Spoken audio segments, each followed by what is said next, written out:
உள்நாட்டிலேயே பல குழப்பங்கள், பல பிரச்சனைகளை வைத்துக்கொண்டு இந்த டொனால்ட் ட்ரம்ப் உலக நாடுகளை தன்னுடைய பக்கம் இழுப்பதற்கோ, தன்னுடைய ஆதிக்கத்தை, அதாவது தன்னுடைய ஆதிக்கம் என்று சொல்லாமல் அமெரிக்காவின் ஆதிக்கத்தை செலுத்துவதற்கு இந்த வரியை ஒரு ஆயுதமாக பயன்படுத்திக் கொண்டு வருகின்றார். கனடா மீதும் இப்பொழுது 100% வரி என்று சொல்லியிருக்கின்றார். அதற்கு பதிலளிக்கும் முகமாக மாக்காணியும் ஒரு அறிக்கையை வெளியிட்டு இருக்கின்றார்.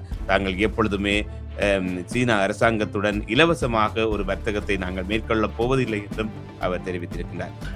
இன்னொரு விடயமாக நேற்று இரவு கனடாவிற்கான அமெரிக்க தூதுவர் கூறியிருக்கின்றார், இந்த F-35 என்கின்ற தங்களுடைய விமானங்களை வாங்காமல் ஸ்வீடனுடைய விமானங்களை வாங்கினால் நோராட் எனப்படுகின்ற இந்த North American air defence command, அதாவது உலகிலேயே கனடாவும் அமெரிக்காவும் தான் ஒரே இரு நாடுகள் இணைந்து தங்களுக்குரிய பாதுகாப்பை வைத்திருக்கின்றன. அதில் மாறுதல்களை ஏற்படுத்துவோம் என்று. ஆனால் அதில் மாறுதல்களை ஏற்படுத்தினால் ஆபத்து அவர்களுக்கு தான். ஏனென்று சொன்னால் கனடா பெரிய நிலம், அதை விட கடற்பரப்பு என்பதும் பெரியது. எனவே கனடாவை இவர்கள் பாதுகாப்பதற்கான காரணம், கனடாவில் கடந்து அல்லது அலாஸ்கா அல்லது ஆர்டிக் பிரதேசத்தில் இருந்தோ அல்லது ரஷ்யாவில் இருந்தோ வருகின்ற பொழுது இவர்களுக்கு தெரியாது. இவ்வாறான மிரட்டல்கள் மூலம் கனடாவை அடிபணிய வைப்பதற்கான ஒரு வழிவகை. அதாவது கனடா தங்களுடைய கட்டை மீறி செல்கின்றது என்றவுடன், இல்லை இல்லை நீங்கள் இப்படி செல்லக்கூடாது, செல்ல விட்டதே நீங்கள் தான், அதனை தள்ளி விட்டதே நீங்கள் தான், அதன் பிறகு கனடாவை அப்படி கூறுவது என்பது சாத்தியமில்லை. இப்பொழுது கனடியர்கள் தங்களுடைய தேசத்தின் மீதான பற்றுதலுடன் கனடா எவ்வாறு செல்கின்றதோ அதில் ஒரு ஒற்றுமையான கட்சிகள் பிரிவில்லாத வகையில் செயற்பட வேண்டிய காலத்தில் இருக்கும். கனடாவின் பாதையை பின்பற்றி பிரித்தானிய பிரதமரும் தற்பொழுது சீனாவுக்கு சென்றுள்ளார். பிரித்தானியாவும் உறவுகளை ஏற்படுத்த போகின்றது. பிரித்தானியாவிற்கும் இவரால் மிரட்டல் விட முடியுமா என்றால் முடியும், ஆனால் அதனை அவர்கள் கருத்தில் எடுக்க மாட்டார்கள். எனவே இந்த உலகம் என்பது மாறி வருகின்றது, கனடாவின் போக்கு என்பது சரியான திசையில் செல்கின்றது என்பதற்கு பிரித்தானிய பிரதமர் தற்பொழுது சீனாவிற்கு மேற்கொண்டிருக்கிற விஜயம் என்பது பல ஆண்டுகளுக்கு பின்னானது பெரிதாக எதிர்பார்க்கப்படுகின்றதாக இருக்கின்றது. ஐஸ் படையினரை நோக்கி சுட வந்த பொழுது தாங்கள் சுட்டுக் கொண்டதாக, ஆனால் காணொலிகள் மூலம் காணுவது என்னவென்றால் அவர் துப்பாக்கியை தொடவே இல்லை. அவர் அங்கேயோ தன்னுடன் செல்கின்ற ஒரு பெண்ணை ஐஸ் என்கின்ற இந்த படையினர், அதாவது இமிகிரேஷன் கஸ்டம் என்ஃபோர்ஸ்மெண்ட் இறங்கி தடுக்கின்ற பொழுது அவர் அதை நிப்பாட்டுகின்றார். அதை நிப்பாட்ட முயற்சிக்கின்ற பொழுது 6 இந்த மிருகப்படைகள் இறங்கி அவரை தள்ளி கீழே வீழ்த்தி, அதன் பிறகு அவர் சொல்லியிருக்க வேண்டும் என்று நினைக்கின்றேன், தன்னிடம் துவக்கி இருக்கின்றது என்ற உடனேயே சுற்றிருக்கிறார். அவர் அங்கு ஒன்றும் செய்யவில்லை, அவரால் ஒன்றுமே செய்ய முடியாது என்றால் அவர் ஒரு மெல்லிய உடல்வாக கொண்டவர்.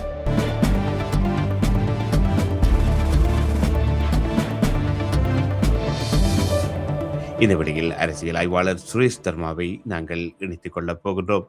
வணக்கம் சுரேஷ். வணக்கம். வணக்கம் தர்மா. வணக்கம் நேர்களே. வார இறுதி கடும் பனிப்பொழிவு இருந்தாலும் உலக அரசியலில் பல விடயங்களும் நடந்திருக்கின்றது. அதை பற்றி பேசத்தான் உங்களுடன் நினைத்திருக்கின்றேன். பொதுவாகவே இந்த மாக்காணியின் சீன பயணத்தை தொடர்ந்து அமெரிக்க ஜனாதிபதி அதிரடியாக ஒரு அறிவிப்பை வெளியிட்டார். அதாவது கனடாவுக்கு நாங்கள் 100% வரியை விதிக்கப் போகின்றேன் என்று சொல்லி, அதை தொடர்ந்து பல அறிவித்தல்களை அவர் விட்டிருந்தார். அதே போல இப்பொழுது பிரிட்டன் பிரதமரும் இப்பொழுது சீனாவுக்கு பயணத்தை மேற்கொண்டு இருக்கின்றார். அதைவிட மீண்டும் ஒரு குடியேற்ற ஐசஸினால் மீண்டும் ஒருவர் மினிசோடாவில் கொலை செய்யப்பட்டு இருக்கின்றார். அவர் ஒரு மருத்துவர் தாதி என்றும் அறியப்படுகின்றது. இப்படி பார்க்கின்ற பொழுது உள்நாட்டிலேயே பல குழப்பங்கள், பல பிரச்சனைகளை வைத்துக்கொண்டு இந்த டொனால்ட் ட்ரம்ப் உலக நாடுகளை தன்னுடைய பக்கம் இழுப்பதற்கோ, தன்னுடைய ஆதிக்கத்தை, அதாவது தன்னுடைய ஆதிக்கம் என்று சொல்லாமல் அமெரிக்காவின் ஆதிக்கத்தை செலுத்துவதற்கு இந்த வரியை ஒரு ஆயுதமாக பயன்படுத்தி கொண்டு வருகின்றார். இப்பொழுது யாராவது தனக்கு பிடிக்காதவர்களுடன் நட்புறவை ஏற்படுத்தினால் அல்லது அந்த நட்புறவு மூலம் அமெரிக்காவுக்கு பாதகம் வரும் என்று தெரிந்தால் இவருக்கு இருக்கிற ஒரே ஒரு ஆயுதம் அந்த நாடுகளின் மேல் வரிகளை விதித்து விட வேண்டியதுதான். இதுவரைதான் கனடா மீதும் இப்பொழுது 100% வரி என்று சொல்லி இருக்கின்றார். அதற்கு பதிலளிக்கும் முகமாக மாக்காணியும் ஒரு அறிக்கையை வெளியிட்டு இருக்கின்றார். தாங்கள் எப்பொழுதுமே சீனா அரசாங்கத்துடன் இலவசமாக ஒரு வர்த்தகத்தை நாங்கள் மேற்கொள்ளப் போவதில்லை என்றும் அவர் தெரிவித்திருக்கின்றார். இது தொடர்பாக, அதாவது முதலில் இந்த அமெரிக்க ஜனாதிபதியின் 100% வரி விதிப்பு தொடர்பாக உங்கள் பார்வை எப்படி இருக்கின்றது? இல்ல நிச்சயமாக இது ஒரு வன்மம் கலந்த ஒரு அதாவது மீள் இணைவுக்கு சாத்தியமில்லாத ஒரு வகையை ஏற்படுத்துவதற்கான முயற்சியை தவிர வேறு எதுவும் இல்லை. மாக்காணிக்கு கிடைத்துள்ள ஆதரவு என்பது சர்வதேச மட்டத்தில் அவருடைய அந்த மதிப்பை கூட்டியது மாத்திரமில்லாமல் இப்பொழுது ஆஸ்திரேலியா கூட தனது நாட்டிற்கான அழைப்பை விடுத்து அங்கே பாராளுமன்றத்தில் உரையாற்றுமாறு கூறியிருப்பது போன்றவையும் மற்றும் இந்த அமெரிக்க கற்றவர்கள் மத்தியில் இவருடைய பேச்சு ஏற்படுத்தியுள்ள வரவேற்பும் என்பது உண்மையிலேயே நிலகுலைய வைத்துள்ளது டொனால்ட் ட்ரம்பை. அதன் காரணமாக அவர் இவ்வாறான ஒரு மிரட்டல்கள் இப்பொழுது கவர்னர் என்று மாக்காணியை மீண்டும் அழைக்க தொடங்கிவிட்டார். ஆனால் அதற்கு மாக்காணி எந்தவித ஒரு பதிலையும் கொடுக்காதவராக தனது கடமையை செய்து கொண்டு செல்கின்றார். இங்கே உள்ள விடயம் என்னவென்றால் 2 விடயங்களை நாங்கள் பார்க்க வேண்டும். முதலாவதாக இவ்வாறான மிரட்டல்கள் மூலம் பங்கு சந்தை அதாவது கனேடிய பங்கு சந்தையில் ஒரு வீழ்ச்சியை ஏற்படுத்தி கனடாவில் உள்ள பெரிய பிரபல்ய நிறுவனங்களின் பங்குகளை டொனால்ட் ட்ரம்ப் மற்றும் அவர்களது நண்பர்கள் போன்றவர்கள் பெறுவதன் மூலம் ஒரு பில்லியனர் கூட்டத்தை உருவாக்குவதற்கான முயற்சி, சுய கபட நாடகம் என்று அதனை கூடலாம். அது எப்போது நிகழும் என்றால் இவர் ஒரு திகதியை குறித்து இந்த திகதியில் இருந்து உங்களுக்கு 100% வரி என்பதை அறிவிக்கின்ற பொழுது இங்கே பங்கு சந்தைகளின் வீழ்ச்சி வருகின்ற பொழுது அவர்களுக்கு சாதகமான நிலைகள் இருக்கின்றன. ஒன்று பணப்பரிமாறல், 1.4 என்பது அதாவது அவர்களுடைய பணம் என்பது அதிகமாக இருப்பதால் நாணய பரிமாற்றத்தில் உள்ள வித்தியாசம் என்பதும் கூட அவர்களுக்கு சாதகமாக அமையும். அதை விட திடீரென ஏற்பட போகின்ற பங்கு சந்தையின் வீழ்ச்சி என்பது கூட அவர்களுக்கு அவ்வாறான ஒரு நிலையை ஏற்படுத்தும் என்கின்ற நிலை இருக்கின்றது. அது அவர்களுடைய தனிப்பட்ட லாபம் கலந்த நோக்காக இப்பொழுது அவர் தனது குடும்பத்திற்கும் அல்லது தனது நட்பு வட்டாரத்துக்கும் செய்து வருகின்ற விடயங்களில் ஒன்றாக பார்க்கலாம். மறுபக்கமாக இவ்வாறான மிரட்டல்களை விடுத்து இந்த கனடாவை ஒரு ஒரு வறிய நிலைக்கு அல்லது பொருளாதார மந்தத்திற்கு கொண்டு செல்வதற்கான நிலைமை. இவ்வாறு கூறுங்கள், இவர்களுடைய புறந்தள்ளலால் தான் சீனாவை நோக்கி கனடா நகர்ந்து சென்றது. இதே உள்நோக்கமாக இல்லாமல் இந்த விடயத்தை தீர்த்திருந்தால் அது சில வேளைகள் அவ்வாறான ஒரு நிலைமைக்கு சென்றிருக்காது. இங்கே இவர்கள் குலைப்பது நம்பிக்கை என்பது குலைக்கப்படும் பொழுது அது மீள கட்டியிருத்தல் என்பது மிகவும் கனதியானது. இதே வேளை கனடாவை சீனா தனது தளமாக பாவித்து அமெரிக்காவிற்குள் அதாவது பொருட்களை விநியோகிப்பதற்கு நடவடிக்கை எடுக்குமா என்றால் ஆம், சில வேளைகளில் அதற்கான சாத்தியங்கள் இருக்கின்றன.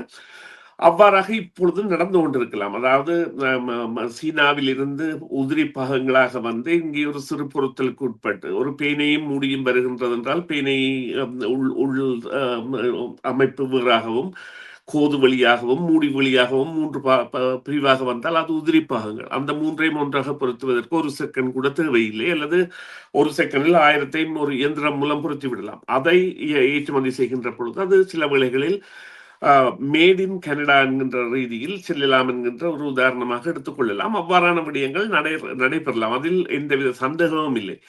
ஆனால் சீனாவுடன் தாங்கள் வைத்திருக்கின்ற வர்த்தக தொடர்பு என்பது சுமார் 600 பில்லியன் சார்ந்தது. அது பற்றி எந்தவித அக்கறையும் இல்லாமல் அல்லது அது குறித்து எந்தவித நடவடிக்கையும் இல்லாமல் கனடாவை சீனா பாவித்து விடும் என்கின்ற ஒரு போலியான கண்ணீர் அதாவது போலியான ஒரு அழுகையை அல்லது மிரட்டல், அதை மிரட்டல் என்றுதான் நாங்கள் கூற வேண்டும், மிரட்டலை விடுத்து இவ்வாறான ஒரு நிலைக்கு கனடாவை தள்ளுதலும் அதன் மூலம் கனடாவில் ஒரு அரசியல் தன்மையற்ற நிலைமையில் இப்பொழுது வருகின்ற இந்த ஸ்பிரிங்கில் ஒரு தேர்தலை கூட கன்சர்வேட்டிவ் கட்சி இதனை எவ்வாறு எடுக்கின்றதோ அதன் மூலம் அது சில வேளைகளில் ஏற்படுத்தக்கூடிய சாத்தியக்கூறை டொனால்ட் ட்ரம்ப் அவர்கள் ஏற்படுத்தி கொடுக்கின்றார். குறிப்பாக இப்பொழுது பார்த்தீர்களானால் மாக்காணி அவர்கள் கியூபெக்கில் பேசிய பேச்சில் பல்கலாச்சாரமும் சிறுபான்மை இனங்களும் கனடா மதிக்கின்ற ஒரு தன்மையுடைய நாடு, அவர்களின் கட்டியெழுப்பில் தான் கனடா வந்தது என்பதை அவர் தனது உரையில் குறிப்பிட்டிருந்தார்.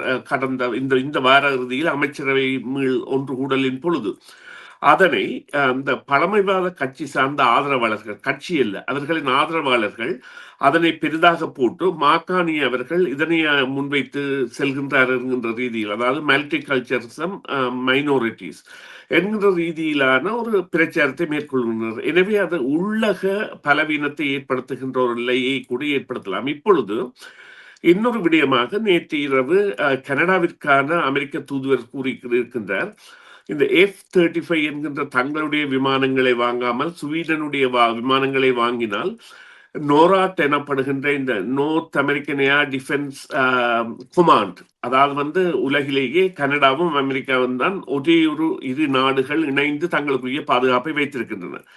அதில் மாறுதல்களை ஏற்படுத்துவோம் என்று. ஆனால் அதில் மாறுதல்களை ஏற்படுத்தினால் ஆபத்து அவர்களுக்குத்தான். ஏனென்று சொன்னால் கனடா ஒரு பெரிய நிலம், அதை விட கடற்பரப்பு என்பதும் பெரியது. எனவே கனடாவை இவர்கள் பாதுகாப்பதற்கான காரணம், கனடாவில் கடந்து அல்லது அலஸ்கா அல்லது ஆர்டிக் பிரதேசத்தில் இருந்தோ அல்லது ரஷ்யாவில் இருந்தோ வருகின்ற பொழுது இவர்களுக்கு தெரியாது. அதனை கண்காணிப்பதற்காகத்தான் அவர்கள் கனடாவையும் இணைத்து வைத்திருக்கின்றார்கள். இப்பொழுது இல்லை நாங்கள் கனடாவை மாற்றுவோம் என்றால், கனடா கூர்லா மாற்ற சொல்லி ஏனென்றால் கனடாவை விட அமெரிக்கா பெரிய சனத்தொகை கொண்ட நாடு, 8 மடங்கு அதிகமானது. 340 8 மடங்குக்கு கிட்ட 340 மில்லியன், அங்கே இங்கே 40 மில்லியன். ஆனால் நிலப்பரப்பில் கனடா பெரியது. கனடாவின் நிலப்பரப்பில் பெரும்பான்மையான பிரதேசங்கள் பாவிப்புக்கு உட்படாதவை. எனவே கனடாவை பொறுத்தவரையில் அவ்வளவு காசு செலவழிக்க தேவையில்லை. அவர்கள் தங்களுடைய நீர்மூழ்கிகளையோ அல்லது கப்பல்களையோ தங்களுடைய கண்காணிப்பை மேற்கொள்ள வேண்டிய தேவை இருக்கும். இவ்வாறான மிரட்டல்கள் மூலம் கனடாவை அடிபணிய வைப்பதற்கான ஒரு வழிவகை. அதாவது கனடா தங்களுடைய கட்டை மீறி செல்கின்றது என்றவுடன், இல்லை இல்லை நீங்கள் இப்படி செல்லக்கூடாது, செல்ல விட்டதே நீங்கள் தான், அதனை தள்ளி விட்டதே நீங்கள் தான், அதன் பிறகு கனடாவை அப்படி கூறுவது என்பது சாத்தியமில்லை. இப்பொழுது கனடியர்கள் தங்களுடைய தேசத்தின் மீதான பற்றுதலுடன் கனடா எவ்வாறு செல்கின்றதோ அதில் ஒரு ஒற்றுமையான கட்சிகள் பிரிவில்லாத வகையில் செயற்பட வேண்டிய காலத்தில் இருக்கணும். இந்த கட்சி பிளவுகளும் கட்சி அரசியலும் தவிர்க்கப்பட்டு கனடாவின் ஸ்திரத்தன்மை என்பது பேணப்பட வேண்டும் என்பதற்கான நிலைமை இப்பொழுது ஏற்பட்டிருக்கின்றது. அதைத்தான் இது காட்டுகின்றது. தாங்கள் செய்கின்ற வர்த்தகத்தை சீனாவுடன் நிறுத்திவிட்டு கனடாவை கேட்டால் அது நீதியானது. ஆனால் கனடிய பிரதமர் கூறியிருக்கின்றார் என்னென்றால், தாங்கள் வைத்திருந்த ஒப்பந்தங்களில் சில மாறுதல்களை செய்திருக்கின்றோம். அதாவது வரி விதிப்பு விவகாரங்களில் சில மாறுதல்கள், அது கனடாவிற்கு பெரிய வெற்றி. எனவே சுதந்திர வர்த்தகத்தை நாங்கள், அதாவது ஃப்ரீ ரேட் என்கின்ற சுதந்திர வர்த்தகத்தை நாங்கள் அனுமதிக்க மாட்டோம் என்று, அது அவ்வாறான சுதந்திர வர்த்தக வலயமாக கனடா எப்பொழுதும் மாறாது.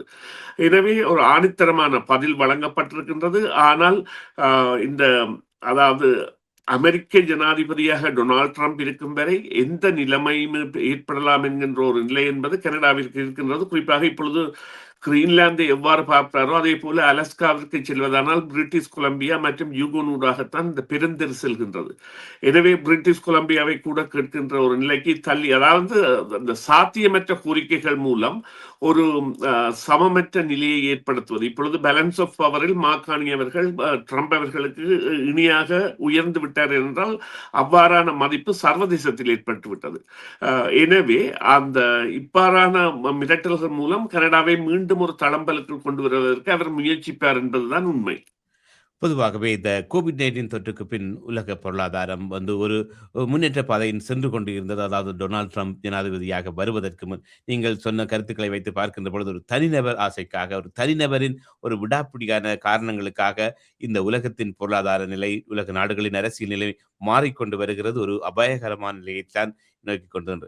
இப்படி பார்க்கின்ற பொழுது இப்பொழுது அந்த குடியேற்ற வாசிகள், அதாவது அந்த மினிசோடாவில் இருப்பவர்கள், குடிவரவாளர்கள் மேல் இந்த டொனால்ட் ட்ரம்பின் அரசாங்கத்தின் அதிகாரிகள், ஐசிஸ் என்றவர்கள் நடத்துகின்ற அந்த தாக்குதல்கள், கைது நடவடிக்கைகள் பெரும் விமர்சனத்தையும் ஏற்படுத்தி இருக்கிறது. அந்த மினிசோடா மாகாணத்தை பொறுத்தவரையில் அந்த மினிசோடா மாகாண முதல்வர் சொல்லி இருக்கின்றார், இனஃப் இஸ் இனஃப், உங்களிருந்து வெளியேறுங்கள் என்று கேட்டிருக்கின்றார். என்றால் 2வது உயிரிழப்பும், அதாவது ஒரு வைத்தியசாலையில் மருத்துவ தாதியாக, அதுவும் அவசர கால பிரிவில் பணியாற்றுகின்றவர் அது உயிரிழந்து இருக்கின்றார். இப்படி பார்க்கின்ற பொழுது அந்த அமெரிக்க நாட்டு மக்கள், ஒவ்வொரு மாகாணத்தில் இருக்கின்ற மக்களும் இப்பொழுது அந்த ஆட்சியின் வெறுப்பில் இருக்கின்றார்கள், வெறுப்பின் விளிம்பில் இருக்கின்றார்கள் என்றுதான் சொல்ல வேண்டும். இப்படி பார்க்கின்ற பொழுது மீண்டும் அவர் இந்த குடியேற்றத்தில் மாற்றுதல்களை ஏற்படுத்துவாரா? ஒரு மனிதாபிமானமற்ற நடவடிக்கையாகவே பார்க்கப்படுகின்றது. இதற்கு என்ன பதிலை ட்ரம்ப் வைத்திருக்கின்றார்? அல்லது இந்த போராட்டத்தின் மூலம் ஏதாவது பதில் வலுக்கட்டாயமாக முடிவெடுக்க முடிய நிலைக்கு தள்ளப்படுவாரா என்ற ஒரு கேள்வியும் இருக்கின்றது. இந்த மினிசோடாவில் நடக்கின்ற இந்த குடியேற்றவாளர்களின் போராட்டம் தொடர்பாக உங்கள் பார்வை எப்படி இருக்கின்றது? இல்லை, நிச்சயமாக. இதற்கு முதல் நீங்கள் ஒரு விடயத்தை தொட்டு சென்றீர்கள். அதை நான் குறிப்பிட மறந்துவிட்டேன். கனடாவின் பாதையை பின்பற்றி பிரித்தானிய பிரதமரும் தற்பொழுது சீனாவுக்கு சென்றுள்ளார். ம். ம்ஹ்ம். பிரித்தானியாவும் உறவுகளை ஏற்படுத்தப் போகின்றது. பிரித்தானியாவிற்கும் இவரால் மிரட்டல் விட முடியுமா என்றால் முடியும். ஆனால் அதனை அவர்கள் கருத்தில் எடுக்க மாட்டார்கள். எனவே இந்த உலகம் என்பது மாறி வருகின்றது. கனடாவின் போக்கு என்பது சரியான திசையில் செல்கின்றது என்பதற்கு பிரித்தானிய பிரதமர் தற்பொழுது சீனாவிற்கு மேற்கொண்டிருக்கிற விஜயம் என்பது பல ஆண்டுகளுக்கு பின்னானது பெரிதாக எதிர்பார்க்கப்படுகின்றதாக இருக்கின்றது. நீங்கள் குறிப்பிட்ட விடயத்திற்கு வந்த பொழுது அமெரிக்காவில் மனிதம் செத்துவிட்டது. அமெரிக்காவின் அந்த ஐஸ் என்கின்ற படை ஒரு காட்டு மிராண்டித்தனமான வன்முறைக்கான ஒரு அமைப்பாக இருக்கின்றது. அதனை நாங்கள் எவ்வாறு கூறலாம் என்றால், இந்த சமூக வலைத்தளங்கள் அல்லது இந்த தொலைபேசிகள், கைத்தொலைபேசிகள் மூலம் எடுக்கப்பட்ட காணொளிகள் என்பன இவர்கள் எவ்வாறு அந்த அந்த தாதி, அவர் ஒரு மருத்துவ தாதி, ஒரு அமெரிக்க பிரஜை, எந்தவித குற்றவியலிலும் ஈடுபடாதவர், அமெரிக்காவின் அதாவது அமெரிக்காவில் அநேகர்கள் செய்வது போல கைத்துப்பாக்கி என்பதை வைத்திருப்பதற்கு உரித்துக் கொண்டவர். அதை வைத்திருந்திருக்கின்றார் தனது இடுப்பு பகுதியில். இவர்கள் கூறியது என்னவென்றால், உடனடியாக அவரது மரணத்தின் பொழுது இவர்களை ஐஸ் படையினரை நோக்கி சுட வந்த பொழுது தாங்கள் சுட்டுக் கொன்றதாக. ஆனால் காணொளிகள் மூலம் காணுவது என்னவென்றால், அவர் துப்பாக்கியை தொடவே இல்லை. அவர் அங்கேயோ தன்னுடன் செல்கின்ற ஒரு பெண்ணை ஐஸ் என்கின்ற இந்த படையினர், அதாவது இமிகிரேஷன் கஸ்டம் என்போர்ஸ்மெண்ட் வந்து இறங்கி தடுக்கின்ற பொழுது அவர் அதை நிப்பாட்டுகின்றார். அதை நிப்பாட்ட முயற்சிக்கின்ற பொழுது 6 இந்த மிருகப்படைகள் இறங்கி அவரை தள்ளி கீழே வீழ்த்தி, அதன் பிறகு அவர் சொல்லியிருக்க வேண்டும் என்று நினைக்கின்றேன், தன்னிடம் துவக்கி இருக்கின்றது என்ற உடனேயே சுற்றிருக்கிறார். அவர் அங்கு ஒன்றும் செய்யவில்லை. அவரால் ஒன்றுமே செய்ய முடியாது என்றால், அவர் ஒரு மெல்லிய உடல்வாக கொண்டவர். இந்த இறங்கிய 6 பேருமே ஒரு காட்டு மிராண்டித்தனமான ஒரு நிலைமையை உடையவர்கள். இவ்வாறானவர்கள் இந்த அதாவது ஒரு சடுதியாக அந்த காணொளிகளை CNN செய்தி நிறுவனம், பல செய்தி நிறுவனங்களும் தங்களுடைய விற்பனர்களூடாக ஆராய்ந்து இந்த விடயம் என்பது திட்டமிட்டே செய்யப்படுகின்றது. இங்கே ஒரு விடயத்தை கவனிக்க வேண்டும். இப்பொழுது இந்த ஐஸ் என்கின்ற இந்த படைக்கு அமெரிக்கா அதீதமாக ஆட்களை திரட்டுகின்றது.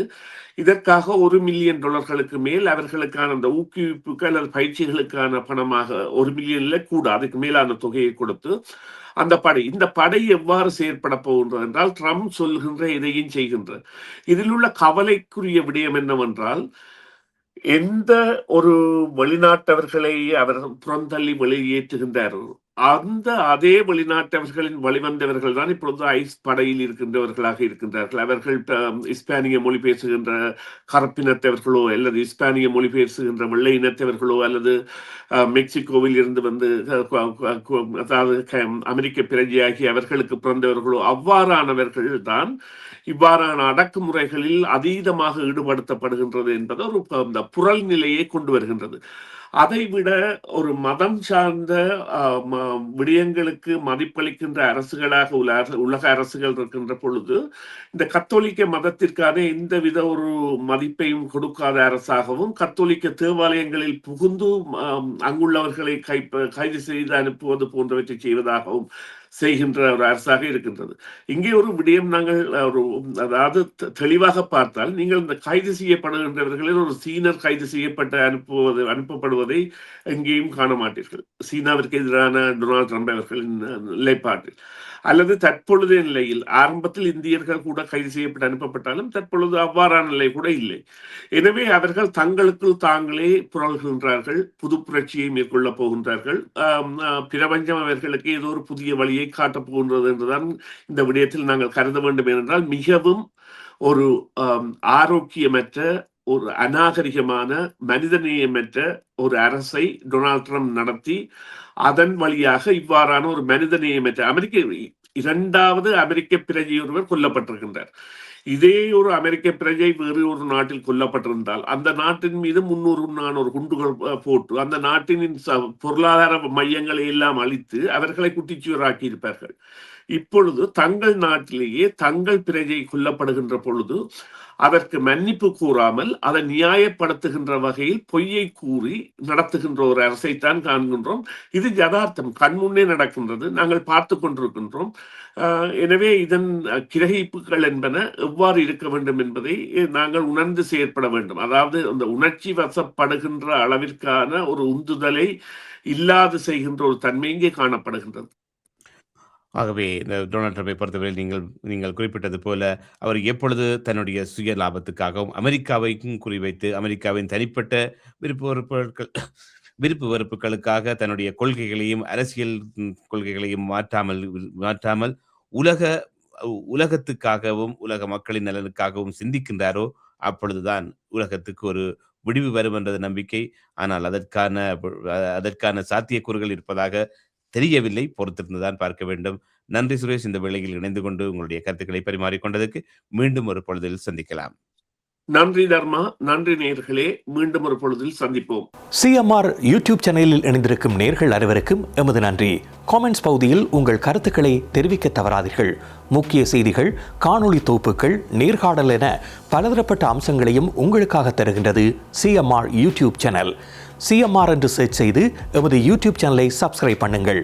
உங்கள் உற்றார் உறவினர் நண்பர்களோடும் இந்த காணொளி தொகுப்புகளை பகிர்ந்து கொள்ளுங்கள். அருகில் இருக்கின்ற முக்கிய காணொளி தொகுப்புகளையும் தவறவிடாமல் பாருங்கள்.